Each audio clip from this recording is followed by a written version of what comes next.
یعنی آپ اس بات پر ذرا غور فرمائیں، اندازہ کریں کہ حضرت انس بن مالک رضی اللہ تعالیٰ عنہ فرماتے حضور کسی رستے سے گزر جاتے تھے نا تو جو بعد میں آتا تھا اسے خوشبو اتنی آتی تھی کہ پتہ چل جاتا تھا یہاں سے اللہ کے رسول گزر کے گئے۔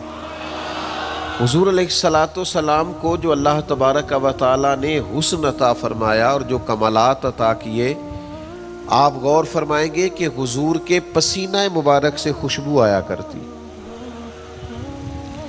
اللہ کے رسول ہیں، اس پر اگر آپ دلائل دیکھیں، معجزات دیکھیں، کمالات دیکھیں، فضائل دیکھیں، شمائل دیکھیں تو انسان دنگ رہ جاتا۔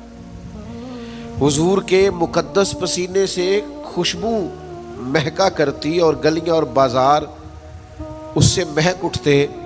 حضرت عتبہ رضی اللہ تعالیٰ عنہ صحابی ہیں، 4 بیویاں تھیں، وہ کہتی ہیں کہ ہم ایک سے ایک بڑھ کے خوشبو استعمال کرتی تھی، لیکن سمجھ نہیں آتی تھی کہ ہمارے شوہر کون سی خوشبو لگاتے ہیں۔ ہم باوجود کوشش کے، باوجود ہمت کے اور باوجود تجسس کے وہ خوشبو نہیں پاتی تھی۔ تو ایک دن ہم چاروں نے فیصلہ کیا کہ ان سے پوچھ ہی نہ لیں وہ کون سی خوشبو لگاتے ہیں۔ تو ہم نے پوچھا کہ بتائیے، تو کہنے لگے میں نے تو کبھی لگائی نہیں۔ تو ہم نے کہا بھئی آپ ایسے ہی تو دعویٰ نہ کیجئے، ہم نے پوری جد و جہد کر لی اور پھر عورتوں کا چیزوں کو تلاش کرنا یہ تھوڑا انفرادی بھی ہوتا ہے، ہمیں وہ رنگ نہیں ملا خوشبو کا، وہ انداز جو آپ کا ہے۔ تو فرمانے لگے اصل بات یہ ہے کہ میرے کمر پر کچھ تکلیف ہو گئی تھی، کچھ ایسی چیزیں ابھر آئی تھی جو تکلیف کا باعث تھی، تو میں پھر حاضر ہوا رسول پاک کی بارگاہ میں۔ تو نبی کریم علیہ السلام نے فرمایا کرتا ہٹائیے گا، تو میں نے کچھ کرتا ہٹایا تو کریم نے دست مبارک پھیرا، بس ظلمت کو ان کے نور نے کافور کر دیا، جس پر پڑی نظر اسے بھی نور کر دیا۔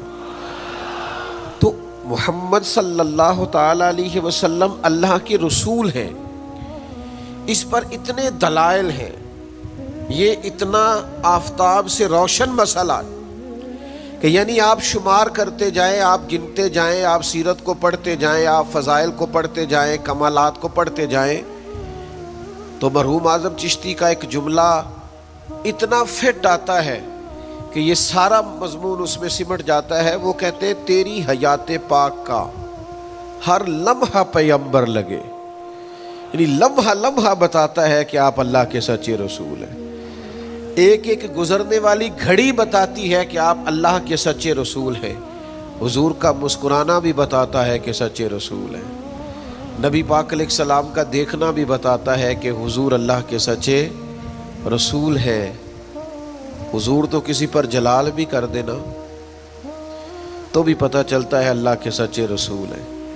یعنی حضور علیہ الصلاۃ والسلام کھانا تناول فرمائیں یا آرام فرمائیں، آپ ذرا یہ انوکھا پن ملاحظہ فرمائیے گا، یہ انداز ذرا دیکھیے گا کہ ایک صحابی نے آ کے عرض کی یا رسول اللہ صلی اللہ تعالی علیہ وسلم میری بیٹی کی شادی ہے تو خوشبو کی بڑی ضرورت ہے، تو مہربانی فرمائیں کرم نوازی کریں۔ عرب شریف کے اندر خوشبو بڑی مہنگی ہوتی تھی، آج بھی وہاں خوشبو بڑی مہنگی ہے اور خوشبو کا استعمال بھی بہت زیادہ ہے۔ تو اس صحابی نے آ کے عرض کی یا رسول اللہ صلی اللہ تعالی علیہ وسلم خوشبو مل جائے، میری بیٹی کی شادی ہے۔ تو حضور علیہ السلام نے فرمایا ایک لکڑی لے آؤ اور ایک بوتل، ایک شیشی لے آؤ۔ وہ لے کے آئے تو محبوب نے نا لکڑی کے ساتھ اپنا پسینہ تیری حیات پاک کا ہر لمحہ پیغمبر لگے، حضور نے وہ پسینہ مبارک اتار کے اس شیشی میں ڈال دیا، فرمایا جا جا کے استعمال کر، اللہ تبارک و تعالی بہترین خوشبو عطا کرے گا۔ حضور علیہ الصلاۃ والسلام کا سارا وجود نور، یعنی ہمارے ہاں کسی آدمی کے منہ سے تھوک نکلے یا لعاب نکلے تو لوگ اس سے گھن محسوس کرتے ہیں، جگہ جگہ لکھا ہوتا ہے تھوکنا منع ہے، لیکن نبی کریم اگر لعاب دہن لگا دینا مولا علی کی آنکھوں پر تو شیر خدا فرماتے ہیں مجھے پہلے سے بھی زیادہ بہترین نظر آنا شروع ہو جاتا ہے۔ اللہ کے محبوب صلی اللہ تعالی علیہ وآلہ وسلم کے پورے وجود نور کو جیسے جیسے دیکھتے جائیں محسوس ہوتا ہے کہ تیری حیات پاک کا ہر لمحہ پیغمبر لگے. حضرت عبداللہ ابن سلام رضی اللہ تعالیٰ عنہ فرماتے میں گفتگو کرنے آیا تھا, حضور علیہ الصلاۃ والسلام کے دین کے بارے میں کچھ معلومات کرنے آیا تھا, اور میں تورات کو پڑھنے والا تھا, اہل یہود کے علماء میں سے آپ کا شمار ہوتا تھا. اپنے کچھ لوگوں کے ساتھ آئے. فرماتے نبی کریم صلی اللہ تعالیٰ علیہ وسلم اونٹنی پر تشریف فرما تھے اور صلہ رحمی کے متعلق کچھ گفتگو کر رہے تھے. میں نے حضور کی گفتگو سنی.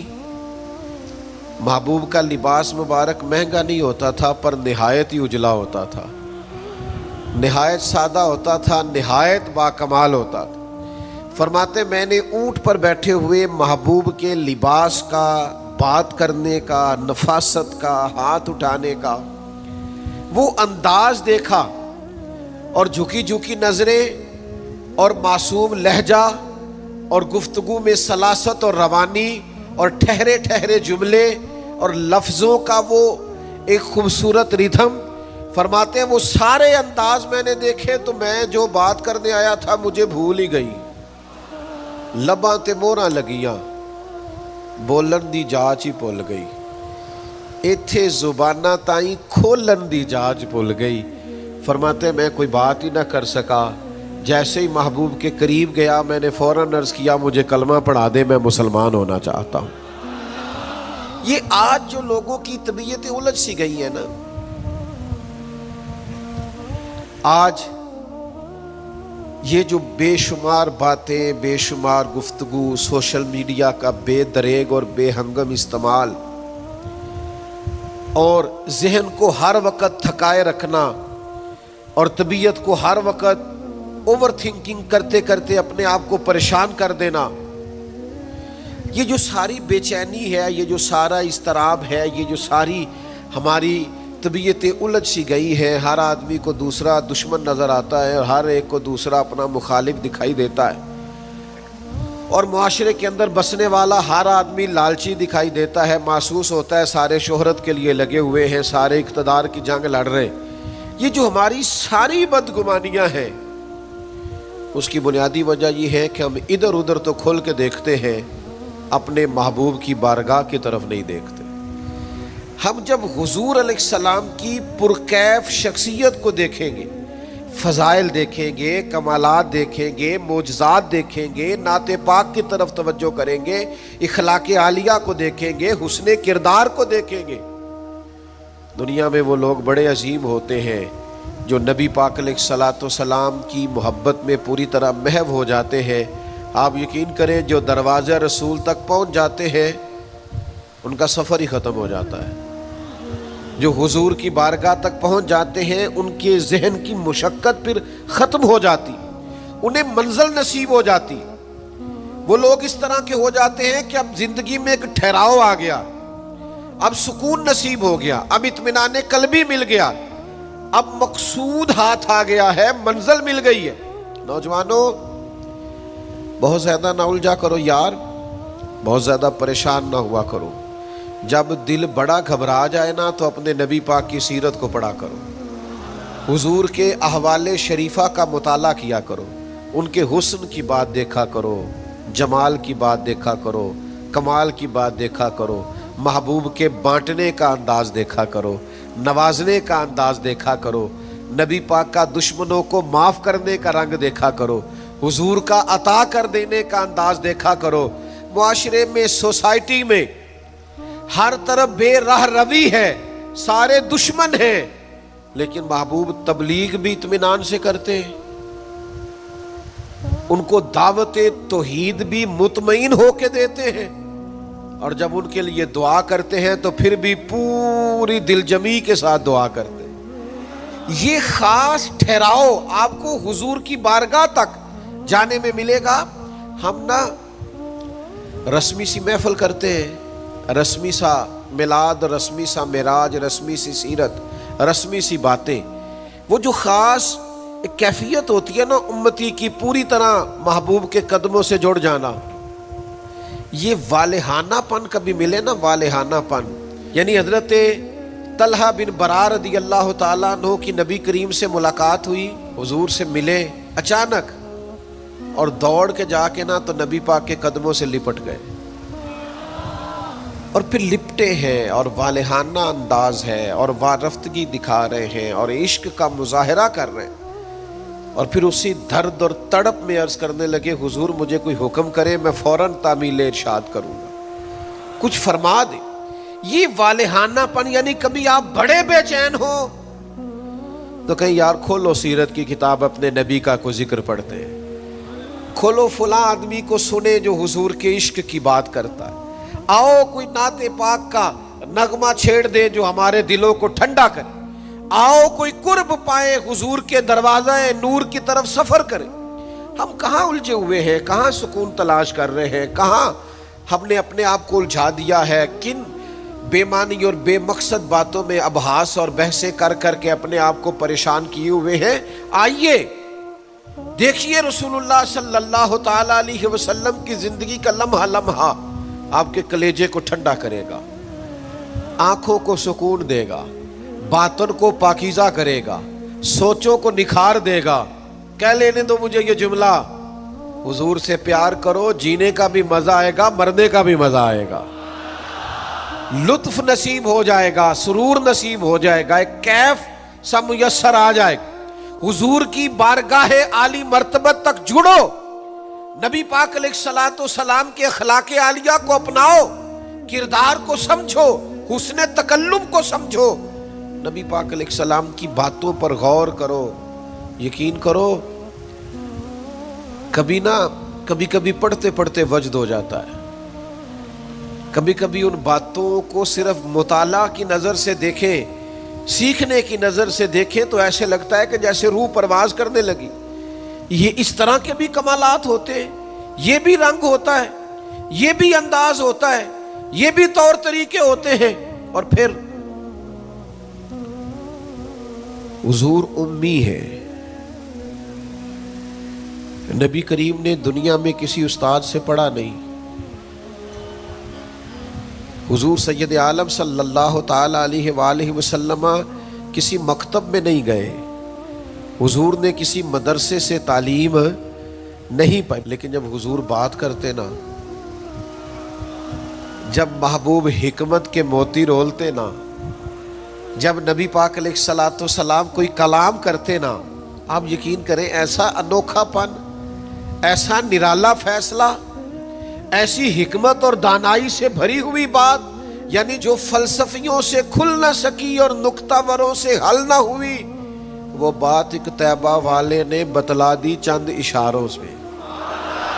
حضور دو چار اشارے کرتے اور عقدے کھل جاتے۔ ایسی دانائی والی بات، ایسی قیمتی بات، ایسی انوکھی بات محبوب بیان کرتے۔ حضرت سعد بن عبادہ رضی اللہ تعالیٰ عنہ کے پاس نا فتح مکہ کے موقع پر جھنڈا تھا، وہ علم بردار تھے، جن کے پاس جھنڈا ہوتا تھا وہ آدمی سب سے آگے آگے ہوتا تھا۔ اب ایک وقت ایسا آیا کہ صورتحال اس طرح کی بن گئی کہ حضرت سعد بن عبادہ کو اس منصب سے ہٹایا جائے گا۔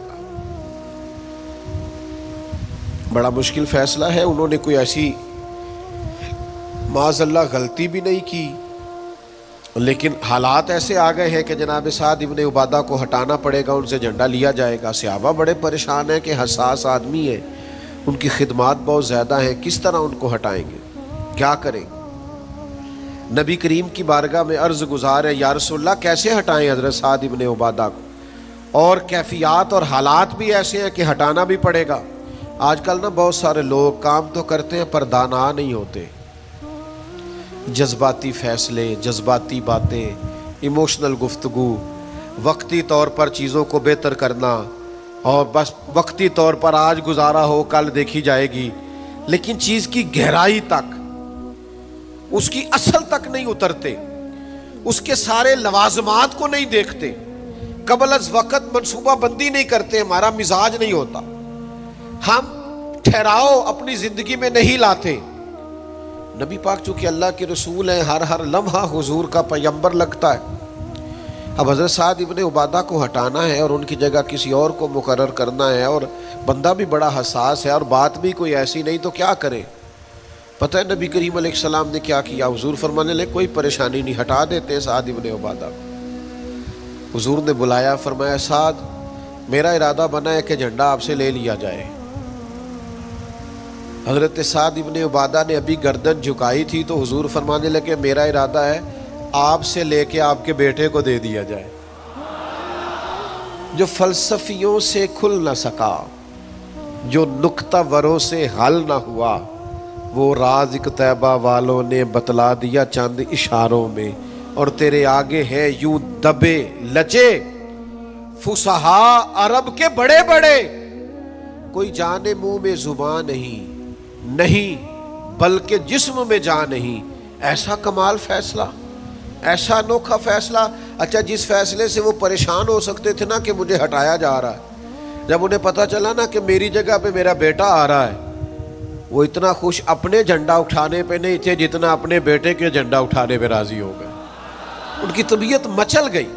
نبی پاک صلی اللہ تعالی علیہ وسلم کے پیغمبر ہونے پر، نبی ہونے، ایسے دلائل، ایسے کم، آپ جس زاویے سے دیکھیں ششدر رہ جائیں گے، حیران رہ جائیں گے، پیار ہو جائے گا۔ کچھ ایسے مصنفین بھی گزرے ہیں معاذ اللہ ثم معاذ اللہ، جو مسلمان نہیں تھے، غیر تھے، کلمہ نہیں پڑھتے تھے، معاذ اللہ استغفر اللہ، نقل کفر نہ باشد، تنقید کی اینک لگا کے انہوں نے حضور کی سیرت کو پڑھا، لیکن اس نظر سے پڑھا پھر بھی مدینے والے کے غلام ہو گئے۔ یہ کہنے پر مجبور ہو گئے کہ نہ بھائی ایسا کوئی محبوب کہیں ہوگا نہ کہیں ہے، بیٹھا ہے چٹائی پہ مگر عرش نشیں ہے۔ نبی پاک علیہ السلام، پھر ایک اور بات، حضور امی ہے لیکن ایسی کمال بات کرتے، ایسا انفرادی فیصلہ کرتے کہ دنیا حیران رہ جاتی۔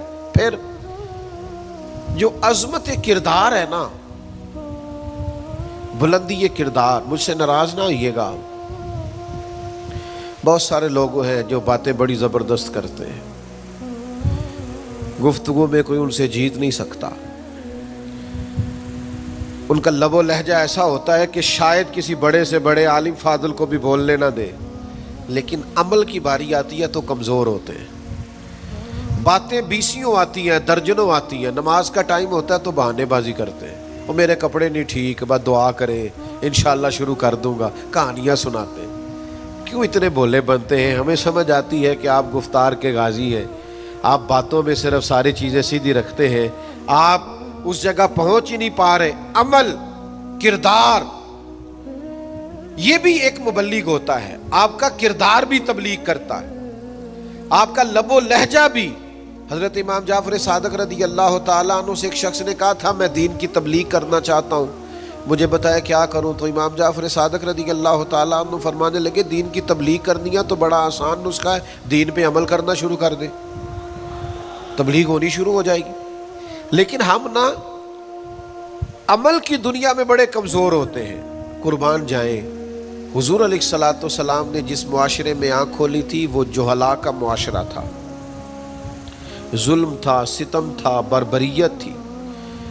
ان لوگوں کی سوچیں، ان کی باتیں، ان کا ظالمانہ مزاج بڑا انوکھا تھا، لیکن کمال کی بات ہے نا،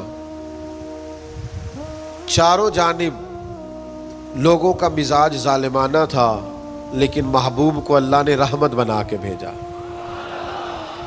ہر طرف لوگ ناانصافی کی بات کرتے تھے، لیکن محبوب نے انصاف کے بول کو ہمیشہ بالا رکھا، اس ترازو کو ہمیشہ بلند رکھا۔ ہر طرف لوگ حق کھا جاتے تھے، لیکن محبوب نے فرمایا حق کھایا نہیں جائے گا، حق دلایا جائے گا۔ کردار دکھایا، کردار۔ وہ جو تیری جان کے دشمن ہیں وہ بھی کہتے ہیں، وہ جو تیری جان کے دشمن ہیں وہ بھی کہتے ہیں امین تو ہے، صداقت کی آبرو تو ہے۔ دشمن بھی کہتے ہیں سچے تو بہرحال ہیں، امانت دار تو بہرحال ہیں، غلط بات تو بہرحال نہیں کرتے۔ یعنی دشمن بھی اگر اٹھ کے گواہی دے کہ اگر کسی نے کمال دیکھنا ہے تو آمنہ کے لال کو جا کے دیکھو، اگر کسی نے انصاف دیکھنا ہے، اگر کسی نے دھرتی پہ حسن دیکھنا ہے تو عبداللہ کے در یتیم کو دیکھو۔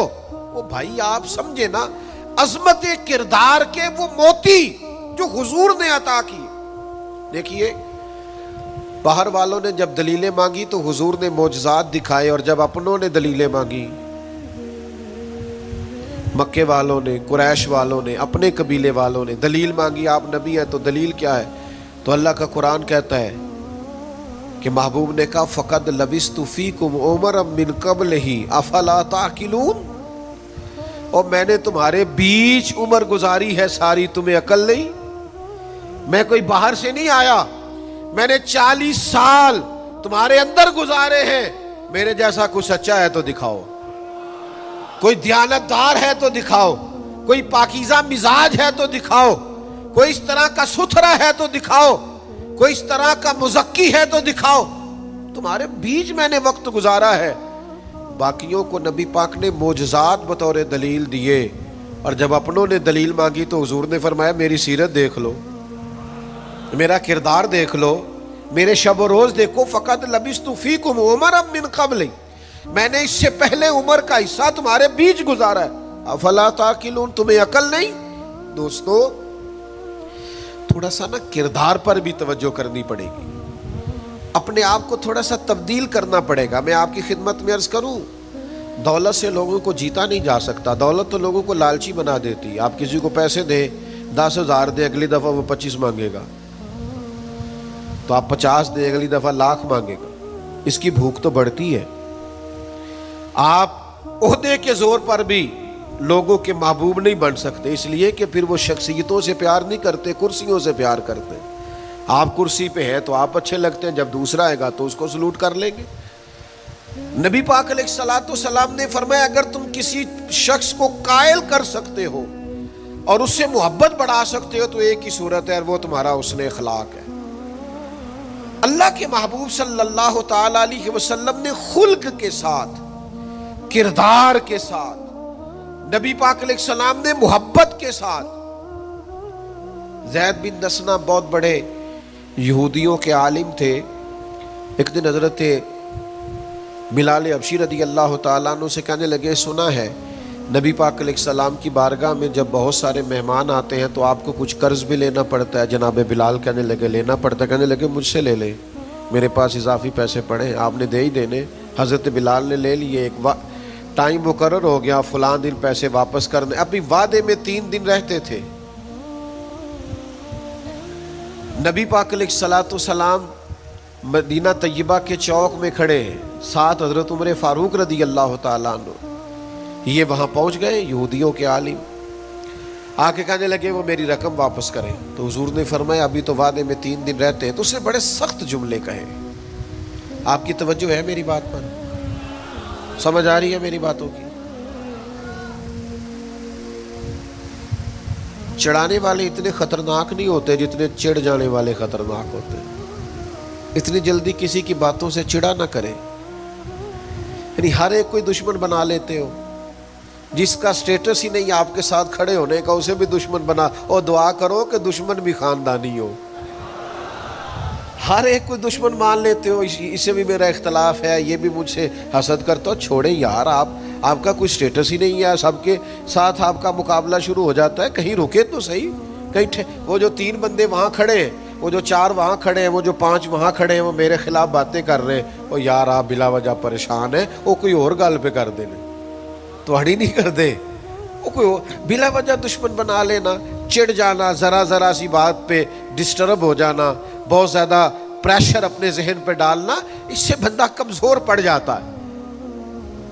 انہوں نے سخت جملے کہے، لیکن نبی کریم صلی اللہ تعالی علیہ وآلہ وسلم نے نا کسی بات کا کوئی جواب نہیں دیا۔ حضرت عمر نے تلوار نکال لی، تو حضور فرمانے لگے عمر آپ نے تلوار نکال لی ہے، آپ کو چاہیے تھا انہیں کہتے مطالبہ نرمی سے کریں اور مجھے کہتے ان کی رقم واپس کریں۔ فرمایا چھوڑو، یہ جو وقار ہوتا ہے نا یہ آدمی کے قد کاٹ کا پتہ دیتا ہے، یہ جو حوصلہ ہوتا ہے یہ اس کی تعلیم کا، اس کی تربیت کا، اس کے علم کا، اس کے بڑے ہونے کی خبر دیتا ہے۔ حضرت عمر سے حضور نے فرمایا چونکہ انہوں نے اب پہلے مطالبہ کر لیا ہے تو ہم ایسا کرتے ہیں پہلے ہی پیسے دے دیتے ہیں۔ فرمایا آپ ان کو ساتھ لے جائیں، فلاں جگہ کھجوریں پڑی ہیں، تول کے دے دیں، اور جب ان کا قرض پورا ہو جائے نا تو یہ جو آپ نے ان کو غصہ دلایا نا، تھوڑی کھجوریں زیادہ بھی دے دیجئے گا، تھوڑی مٹھائی بھی دے دینا، قربان جائیں۔ حضرت عمر رضی اللہ تعالیٰ عنہ فرماتے ہیں میں حضور کے حکم کا پابند تھا، میں ان کو ساتھ لے گیا اور لے جا کر کے کھجوریں تول تول کے دے رہا ہوا، مجھے ان پہ غصہ ہے، وہ مجھ سے ہلکی ہلکی باتیں کرنے لگ گئے حضور کے اخلاق کے بارے میں، نبی پاک کی بردباری کے بارے میں۔ تو مجھے جلال تھا، میں نے کہا تو کھجوریں لے، زیادہ باتیں نہ کر۔ میرا اپنا ایک خیال تھا کہ انہوں نے بڑے سخت جملے کہے ہیں، تو فرماتے انہوں نے میرا ہاتھ تھاما اور کہنے لگے عمر یار میرے اوپر جلدی نہ کر، میرے درد کو سمجھ، میں تورات کا عالم ہوں، میں نے اللہ کے آخری نبی کی جتنی نشانیاں تورات میں پڑھی ہیں ساری مدینے والے محبوب میں پائی جاتی ہیں۔ ایک نشانی میں نے یہ پڑھی تھی کہ جتنا جتنا کوئی جہالت کرتا جائے گا نبی پاک کا علم اتنا ہی غالب آتا جائے گا، حضور کی بردباری اتنی بڑھتی جائے گی۔ تو میں نے نا جان بوجھ کے حضرت بلال کو پیسے دیے تھے، اور 3 دن پہلے میں نے واپسی کا مطالبہ بھی جان بوجھ کے کیا تھا، میں نبی کریم کا حلم دیکھنا چاہ رہا تھا، میں وہ تورات کی نشانی دیکھنا چاہ رہا تھا، اور پھر میں نے سخت جملے بھی جان بوجھ کر کیے، پر قربان جاؤ مدینے والے کو جس اینگل سے بھی دیکھا ہے اللہ کا سچا رسول ہی پایا، محمد الرسول اللہ، محمد اللہ کے رسول ہے صلی اللہ علیہ وسلم۔ اب وہ کہنے لگے جناب عمر سے مجھے لے جائے نا، میں نے حضور کا کلمہ پڑھنا ہے، مجھے لے جائے بارگاہ تک، میں نے نبی پاک علیہ السلام کی غلامی کا پٹا گلے میں ڈالنا ہے۔ تو میرے بھائیوں نبی پاک علیہ السلام کی بارگاہ تک رسائی پائیے، حضور کی عالی مرتبت بارگاہ کی طرف اپنے آپ کو لے کر کے جائیے۔ آج اگر ہم اطمینان چاہتے ہیں ذہنی طور پر بھی، قلبی طور پر بھی، روحانی طور پر بھی، فکری طور پر بھی، تو ایک ہی راستہ ہے، اپنے آپ کو حضور سے وابستہ کریں۔